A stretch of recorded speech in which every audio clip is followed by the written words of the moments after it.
अस्सलाम वालेकुम दोस्तों।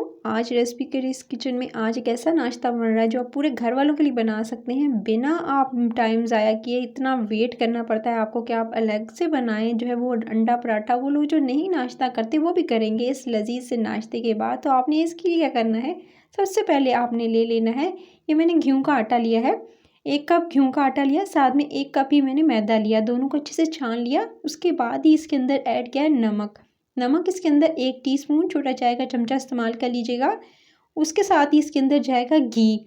घी आप देसी भी इस्तेमाल कर सकते हैं, जो नॉर्मल है वो भी यूज़ कर सकते हैं। सो आपने ऑल पर्पस फ्लोर जो है यानी जो नॉर्मल मैदा होता है वो 1 कप लेना है, और साथ में व्हीट फ्लोर जो है मैं आपने गंदम का आटा जो है वो भी 1 कप ही आपने लेना है। दोनों की क्वांटिटी सेम रखिएगा। घी जो है 1 टेबलस्पून हीप्ड होना चाहिए यानी भरा हुआ होना चाहिए, और नमक जो है यानी सॉल्ट आपने इसके अंदर ½ टीस्पून टू 1 टीस्पून ऐड करना है। अच्छे से पहले घी के साथ इसको जो है वो गूंदेंगे। उसके बाद आप इसके अंदर जो है वो थोड़ा सा जो है नॉर्मल जो होता है रूम टेम्परेचर का पानी इसके अंदर ऐड करेंगे, ठंडा पानी नहीं ऐड करेंगे। उसके बाद आपने इसे थोड़ा थोड़ा करके पानी शामिल करते हुए इसको गूंद लेना है। इसकी डो जो होगी वो आपने रखनी है ना तो ज़्यादा सख्त ना ही ज़्यादा नरम, कुछ इस तरह की आपने इसकी डो गूंद लेनी है। देखिए इंस्टेंट गूंदी गई, ज़्यादा टाइम भी नहीं लगा। और गूंदने के बाद अब आपने क्या करना है, इसको जी इस तरह से गूंदने के बाद मैंने इसको रख दिया 15 से 20 मिनट रेस्ट पर। 15-20 मिनट के बाद आपने क्या करना है, आपने बस उठाना है। आप चाहें तो रात में गूंद के रख सकते हैं और सुबह में बना सकते हैं।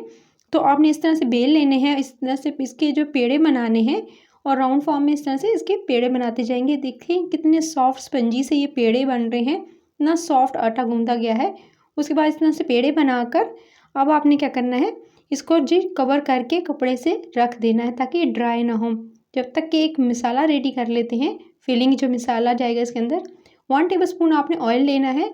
उसके अंदर आपने जो है वो स्प्रिंग अनियन यानी आपने उसके अंदर ऐड करना है सब्ज़ वाला प्याज। उसके बाद आपने इसको सौते कर लेना है जब तक कि इसका हल्का सा कलर चेंज नहीं हो जाता और थोड़ा सा ये सॉफ्ट नहीं हो जाता। आपने प्याज को कुक करना है सिर्फ और सिर्फ 1 से 2 मिनट, और इसको जो है मीडियम फ्लेम पर ही आप इसको कुक कीजिएगा जब तक कि हमारा जो है प्याज थोड़ा सा सॉफ्ट हुआ। जैसे ही मैंने इसके अंदर श्रेडिड किया हुआ चिकन यानी चिकन को रेशा कर लेना, उबाल लेना है। पहले आपने बॉयल करना है सिंपल। आपने इसके अंदर हल्का सा नमक डालकर और काली मिर्च जो है वो डालकर पिसी डालकर आपने इसको बॉयल कर लेना है। साथ में मसाले जाएंगे जिसमें कुटी हुई लाल मिर्च ½ टीस्पून, धनिया पाउडर ग्राउंडेड जो था वो मैंने इसके अंदर ½ टीस्पून, और ज़ीरा सफ़ेद वाला जो है वो 1 टीस्पून इसके अंदर ऐड किया है। नमक इसके अंदर ½ टीस्पून जाएगा, सॉल्ट ½ टीस्पून, दोबारा रिपीट कर देती हूँ। साथ में आपने इसके अंदर क्यूमिन जो लिया है वो आपने लिया है 1 टीस्पून। साथ में इसके अंदर जो है आपने कोरिएंडर पाउडर लिया है आपने 1 टीस्पून, और साथ में आपने चिली फ्लेक्स आपने कुटी हुई लाल मिर्च 1 टीस्पून। उसके साथ ही मसाले को अच्छे से भूनने के बाद आपने इसमें अंडा शामिल करना है, लेकिन अंडा जो है वो आपने उसको पहले थोड़ा सा जो है ग्रेट कर लीजिएगा। अंडा ग्रेट करके शामिल करेंगे, और इसके साथ ही आपने धनिया लेनी है जो सब्ज़ वाली होती हैं, उसको फाइनली चॉप करके आपने इसके अंदर कोरिएंडर, फ्रेश कोरिएंडर भी डाल दी। साथ में एक एग चला गया, और उसके बाद आपने इसको बहुत अच्छे से स्टर फ्राई करना है। जस्ट क्योंकि कुछ ऐसी चीज़ नहीं है जो कच्ची हो, सो आपने इसको जस्ट हाई फ्लेम पर जो है वो कुक करना है। उसके बाद आंच जो है वो बंद कर देनी है चूल्हे की। जब तक कि मैंने जो कवर करके रखे थे पेड़े, ये देख सकते हैं, इसको 15-20 मिनट के लिए अब आप इसको जो बेलना स्टार्ट करेंगे। ये अभी भी सॉफ्ट है, अगर आप इसे गीले कपड़े से रखेंगे कवर करके तो ये बिल्कुल सॉफ्ट रहेंगे, ऊपर से ड्राई नहीं होंगे। उसके बाद थोड़ा सा खुश्क लगाएंगे आटा, और इस तरह से इसको बेलना स्टार्ट करेंगे। थोड़ा सा इसको बेलेंगे जिस तरह से नॉर्मली जो है आप घर में जो है वो पेड़ा बेलते हैं। इस तरह से बेलने के बाद फिर आपने जो है वो इसको जी आपने बेलन से बेलना स्टार्ट करना है। अच्छा, इसको जो बेलेंगे वो नॉर्मल जितना आप रोटी आप रखते हैं उससे थोड़ा सा इसकी मोटाई ज़्यादा रखनी है। इसको हल्के हाथों से इक्वली जो है आपने पूरे जो किनारे हैं उस पर चलाना है बेलन, ताकि हर तरफ से एक जैसा जो है वो बेला जाए। बेलने के बाद आपने फिलिंग एक तरफ रखनी है, कुछ इस तरह से फिलिंग जो है वो इस तरह से आप ऐड करेंगे एक तरफ, और जिस तरह से ऐड करके भर के डालिएगा। और उसके बाद आपने इसी से को उठाकर रोल करना स्टार्ट करना है। इस तरह से आप रोल करते जाएंगे जिस तरह कि मैं रोल कर रही हूँ, आप भी इसी तरह से रोल कीजिएगा इसको। और आप देख सकते हैं कुछ इस तरह से रोल करते हुए इस तरह से ट्विस्ट देंगे और रोल कर लिया, ठीक है।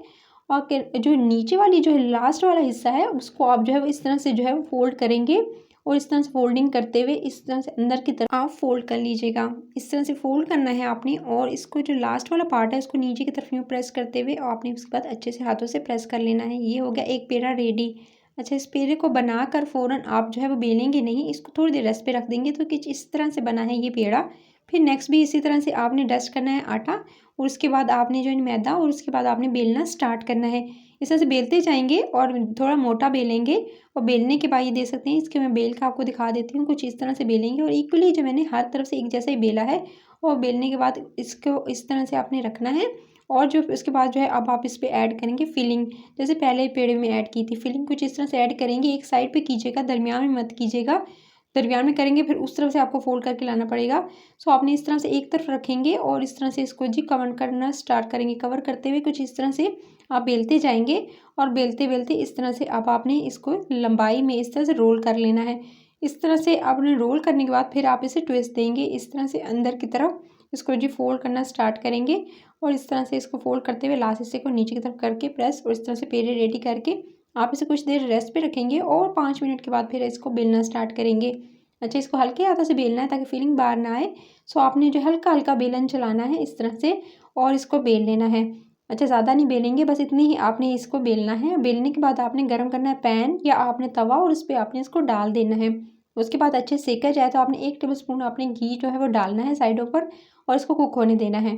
अच्छा, इसको कुक होने दीजिएगा, लो टू मीडियम फ्लेम रखिएगा ताकि अच्छे से क्रिस्पी क्रंची से ये आपके जो है वो नाश्ता रेडी हो। जो ऑमलेट देखें 2 इन 1 रेसिपी है, जिसमें ऑमलेट का सारा सामान भी है और आपको पराठे की फीलिंग भी आएगी। तो आप ये यम्मी सा जो है नाश्ता आप बना सकते हैं इंस्टेंट अपने घर वालों के। सो जी गाइस, अब आपने जो है इस तरह से डालना है घी डालकर आप वेट करेंगे 1 से 2 मिनट। जैसे आप घी डालेंगे ये ऑटोमेटिकली जो है ये फूलना स्टार्ट कर देगा। ये देख सकते हैं फूलते हुए, आप ये देख सकते हैं मज़ेदार फ्लफ़ी और एकदम फूला फूला ये आपका ऑमलेट पराठा जो है वो रेडी है। सो अब आप एक अंडे से, सिर्फ एक अंडे से आप ये अपने घर वालों के लिए बना सकते हैं और ज़्यादा तादाद में बना सकते हैं इसकी क्वांटिटी डबल करके।